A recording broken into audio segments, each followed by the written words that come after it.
वित्त सचिव दिलीप जावलकर ने सरकार जनता के द्वार कार्यक्रम के तहत देवल चौरा में विकास कार्यों का निरीक्षण किया। जौलकांडे में किया रात्रि विश्राम। सरकार जनता के द्वार के तहत सचिव वित्त निर्वाचन दिलीप जावलकर ने अपने 2 दिन जनपद भ्रमण के दौरान ग्राम देवल चौरा में सरकार द्वारा संचालित योजनाओं को निरीक्षण करते हुए जनसंवाद किया। साथ ही विभागीय अधिकारियों के साथ समीक्षा बैठक कर आवश्यक निर्देश दिए।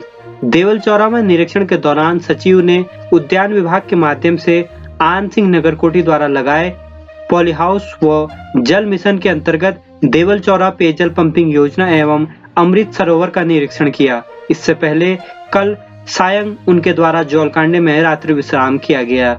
सचिव ने जल जीवन मिशन के अंतर्गत 9.54 करोड़ की लागत से निर्माणाधीन देवल चौरा पेयजल पंपिंग योजना का निरीक्षण किया।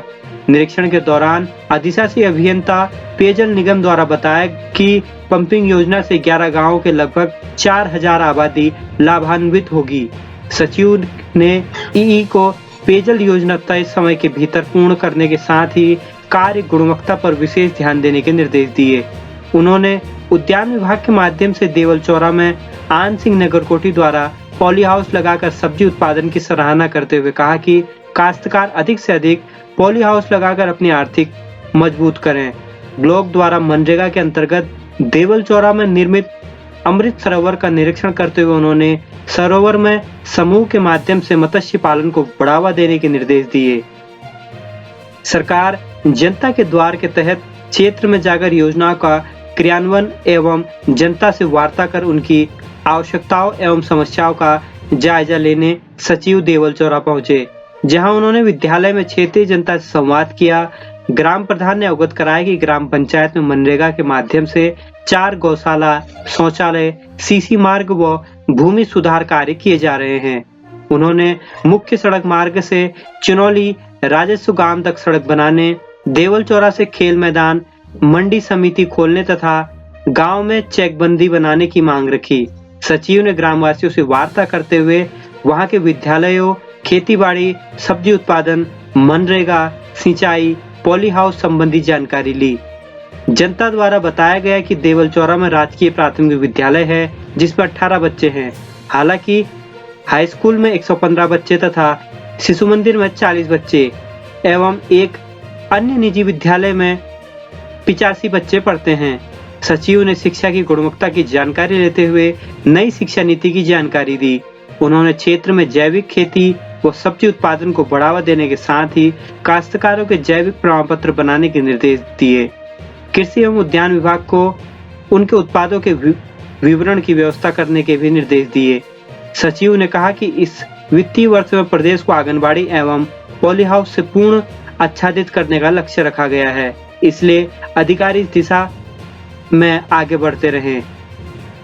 सचिव ने विभाग द्वारा लगाए गए स्टॉलों का निरीक्षण करते हुए विस्तृत जानकारी ली। वहीं विकास भवन सभागार में 4 बजे से विभागीय अधिकारियों के साथ विकास कार्यों के लिए एक समीक्षा बैठक की गई, जिसमें आवश्यक दिशा निर्देश देते हुए कार्यों में तेजी लाने को कहा। उन्होंने कहा कि शासन की मंशा है कि विकेंद्रीकृत योजनाओं पर विशेष ध्यान दिया जाए, साथ ही योजनाएं क्षेत्र की आवश्यकताओं को देखते हुए स्थानीय स्तर पर बनाई जाएं तथा उन्हें धरातल पर उतारा जाए। इस हेतु शीघ्रता से धन आवंटन भी किया जाए। उन्होंने भारत सरकार व राज्य सरकार के ध्वज वाहक योजनाओं की विस्तृत समीक्षा करते हुए समय से पूर्ण करने के निर्देश दिए।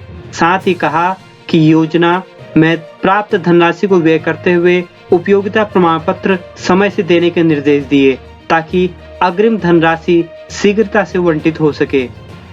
सचिव ने जल जीवन मिशन की समीक्षा करते हुए कार्य में तेजी लाने के निर्देश पेयजल निगम को दिए। नोडल ईई पेयजल निगम ने बताया कि जनपद में द्वितीय चरण में 421 योजनाएं स्वीकृत हैं, जिसमें से द्वितीय चरण में 397 योजनाओं के टेंडर कर ठेकेदारों से अनुबंध कर कार्य प्रारंभ कर दिया गया है, जबकि 14 योजनाओं के टेंडर कर लिए गए हैं, वो अनुबंध होना बाकी है तथा 10 पर टेंडर शीघ्र किए जाएंगे। उन्होंने प्रधानमंत्री आवास, NRLM, राष्ट्रीय पोषण अभियान, प्रधानमंत्री मातृ वंदना योजना, बेटी बचाओ बेटी पढ़ाओ, नंदा गौरा योजना, मुख्यमंत्री महिला बाल पोषण योजना, मुख्यमंत्री महालक्ष्मी किट, योजना, NRHM, PM कौशल विकास योजना, मिलेट मिशन, गोट वैली, PM जीवन ज्योति योजना, PM सुरक्षा बीमा योजना, RBSK, KCC, प्रधानमंत्री फसल बीमा योजना, सिंचाई योजना, मनरेगा, PMGSY, जिला योजना, राज्य वित्त आदि की विस्तृत समीक्षा की। सचिव ने सभी अधिकारियों को निर्देश दिए कि वे जन कल्याणकारी योजनाओं का लाभ आम जनमानस को देने के साथ ही कार्यों में गुणवत्ता व समयबद्धता पर विशेष ध्यान दें। उन्होंने किसान के स्थानीय उत्पादों के विपणन की व्यवस्था कराने के निर्देश भी अधिकारियों को दिए। उन्होंने कहा कि फल, सब्जी एवं अन्य उत्पादों को बढ़ाने की जरूरत बताते हुए क्लस्टर को विकसित करने के निर्देश दिए। जिलाधिकारी अनुराधा पाल ने सचिव को चिकित्सा विभाग का ट्रांजिट भवन धनराशि लंबित होने, बागेश्वर सीवेज योजना की DPR व ट्रंचिंग ग्राउंड की DPR शासन में लंबित होने की बात बताई।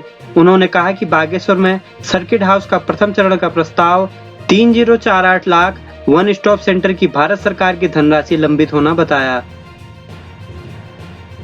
एक तो बहुत शासन को यह मंशा रही है कि हम लोग विकेंद्रीकृत योजनाओं पर ध्यान दें। विकेंद्रीकृत विकास जो है वो बहुत महत्वपूर्ण होता है, क्योंकि जितने हम लोग ऊपर के स्तर पर जाके नियोजन करते हैं वो उतना कतिपय बार जो है वो इतना रिलेवेंट नहीं रहता। इसके लिए बहुत ज़रूरी है कि योजना बनाए, यहीं पर बनाया जाए, और हम लोगों का मुख्यतः काम होना चाहिए कि इन योजनाओं का हम लोग फंडिंग करें, उनके लिए जो आवश्यक धन आपूर्ति है वो हम लोग सुनिश्चित करें। उस संदर्भ में आज यहाँ पर जो डिटेल में विस्तृत रूप से जो बैठक हुई थी, इसमें मुख्यतः इन बिंदुओं पर ध्यान देने की आवश्यकता है जिले में कि जैसे स्वास्थ्य क्षेत्र है तो वहाँ पर जो है वो धनराशि समय से निर्गत हो जाए, इसकी आवश्यकता है। एक ICDS के जो हमारे बाल विकास के जो योजनाएं हैं उनमें भी जो है समय समय पर हम लोगों को चाहिए कि उसकी मॉनिटरिंग करते हुए उसका समय समय पर किस तरीके से हम लोग क्रियान्वयन कर रहे हैं उस पर हम लोगों को ध्यान देने की ज़रूरत है।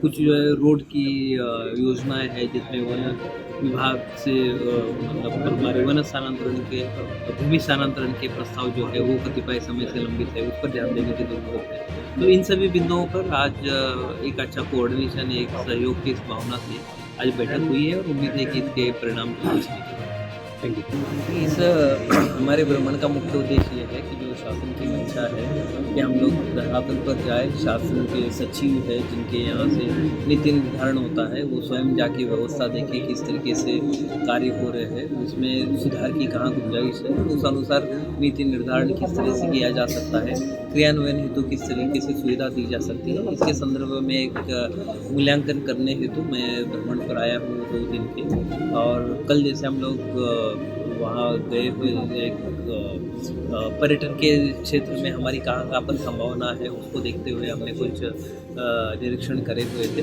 साथ ही आज भी जो हम लोगों ने देवल चौरी जाके वहाँ पर ग्राम विकास क्षेत्र में वहाँ पर क्या क्या संभावनाएं हैं और हमारी योजनाएं हैं, विशेषकर मिलेट मिशन है, आपका पॉली हाउस से सैचुरेट करने वाला एक योजना है, नाबार्ड से जो है हम लोगों की कतिपय ग्राम विकास की योजना है, इनको किस तरीके से हम लोग अच्छे तरीके से धरातल पर उतार सकते हैं इसके बारे में मैंने निरीक्षण करा है। कुछ ऑब्जर्वेशन है मेरे जिसके संदर्भ में हमने अधिकारियों को निर्देशित किया हुआ है और कुछ जिलाधिकारी द्वारा भी प्रस्तुतिकरण किया गया, तो उनके द्वारा जो अवगत कराया कि कुछ इसमें से विषय जो शासन स्तर पर लंबित है या जिस पर शासन स्तर पर कार्रवाई की आवश्यकता है उस पर हम लोग इंश्योर करा लेंगे या सुनिश्चित करा लेंगे ये कार्रवाई जो है समय समय अंतर्गत पूर्ण करेंगे। आप देख रहे थे खबर उत्तराखंड लाइव। ऐसे ही अन्य खबरों के लिए चैनल को सब्सक्राइब जरूर करें।